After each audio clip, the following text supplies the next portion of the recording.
let's dive into the psychology of a cult leader. What are their tools of manipulation? You know, it rarely starts with fear. It almost always begins with seduction. The leader becomes a perfect mirror, reflecting your deepest needs and your best self. This makes you feel completely seen and understood, and that bond is powerful.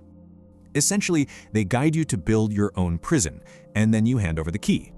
So how exactly is this prison built? Well, it relies on one primary tool, and that weapon is one of the most insidious psychological tools out there: gaslighting.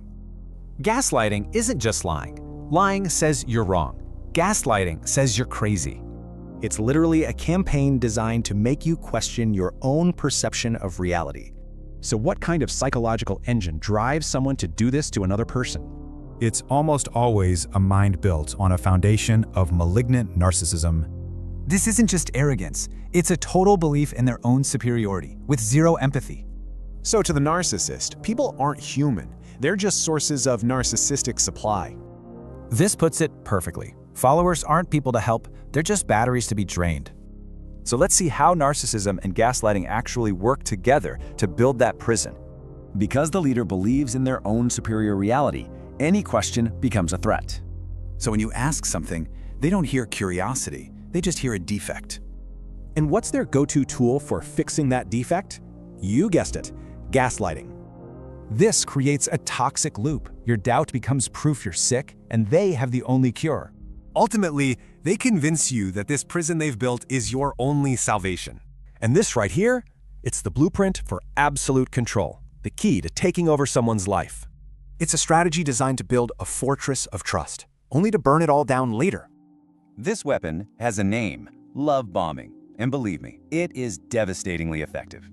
It doesn't start with strange doctrines. It starts with a tidal wave of overwhelming affection. Manipulators are experts at one thing: finding the specific emotional voids in a person's life. They're on the lookout for these exact vulnerabilities to exploit. They become the entire focus. So the target is hit with a tidal wave of exactly what they feel they've been missing.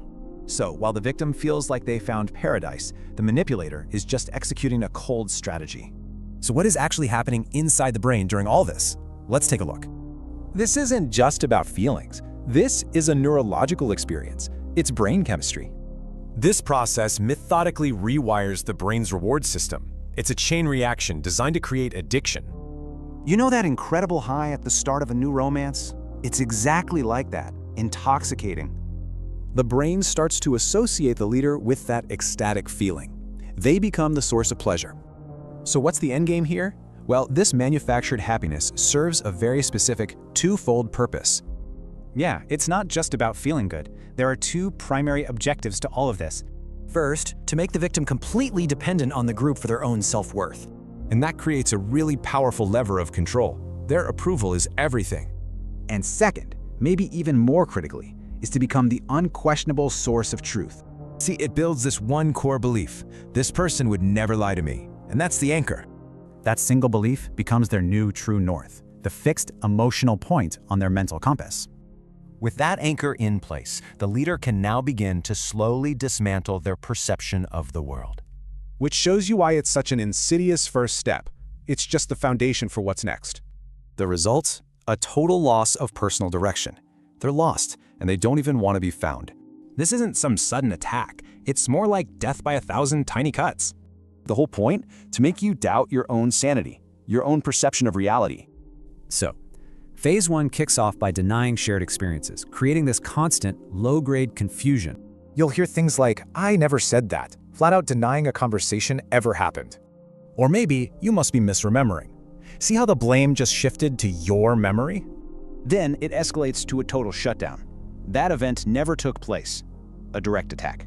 And each one of these denials is like a drop of acid on your confidence. Your brain can't handle that conflict, so it just decides you must be the one who's wrong. Okay, next up, the manipulator goes after emotions. This is where it gets really personal. Your gut feeling that something is wrong, that's not a warning sign, it's a personal flaw. Your internal alarm system gets completely rewired to work against you. So now, feeling bad is actually proof that you're the one who's inadequate. And to make sure this all sticks, the group gets involved. Welcome to the echo chamber. Suddenly, everyone else is validating this warped reality, parroting the leader. Any doubts you have are just brushed aside. The answer is always to trust more. And just like that, you're totally cut off, trapped inside the manipulator's story. So the final message is clear. Your mind, your memory, your feelings, they're all wrong. At this point, the poison's done its job. That core trust in yourself completely shattered. Their mind has been hollowed out, basically a clean slate for whatever comes next. I mean, what drives someone to control people so completely? What's the real motivation? Well, it all comes down to something called malignant narcissism. It's basically a prison of their own making. See, their ego is like an empty balloon. There's no real, stable self-worth inside. So it needs a constant supply of air from the outside just to stay inflated. And this air has a name. It's called narcissistic supply. So what's in it? It's a cocktail of adoration, admiration, power, and of course, total control. This means his followers aren't really people to him. They're just a life support system. He's basically a desperate addict. And here's the thing, he needs them way more than they need him. This addiction explains so much, especially the constant gaslighting and denial. You see, any threat to his perfect self-image feels like a deep personal attack, a narcissistic injury. So when a follower questions him, he feels that injury and just instinctively denies their reality to protect himself. So you see, it's not some cold, calculated strategy. For him, it's a literal fight for survival. And all of this leads to the ultimate, kind of tragic paradox of the whole situation. Think about it. A follower can escape and return to reality. But the leader, he has no reality to return to. He projects this image of being an all-powerful, totally enlightened being, right? But in reality, he's the least free person in the entire group. He is a complete slave to his own desperate, bottomless need for that validation. He's the king of a kingdom of mirrors, forever trapped by his own reflection.